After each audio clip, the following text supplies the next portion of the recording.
So, yun, what's up guys? May repair tayo, may tanggap tayo dito na Oppo A94. So, problem nito is basag yung LCD guys.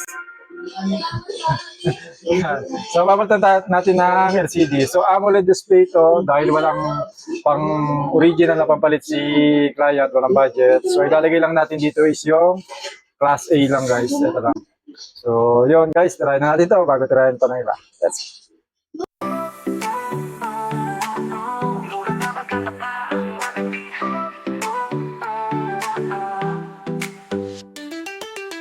Nasira na naman cellphone mo. Huwag nang mag-worry, ayos agad ko. Nasipiba sa battery, sira ito sa mobile zone. Wala yung problema, hindi na charge, no power na. Water damage, nakalimutan password pa. Walang problema, ayos agad. Garantisado, laging maaasahan. Mobile zone, mura na, maganda pa ang warranty. Cellphone, laptop, ayos agad, laging quality.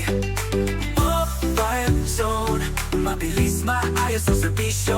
Dito sigurado di ka magsusolo. So, yun guys, mga video, okay na tong Oppo A94. So, hintayin na natin si client na kuhanin niya tong kanyang units. Okay, so kung gusto mong pa-repair, visit lang kayo dito sa Bodega Sale, ni Aling Nena. Let's go!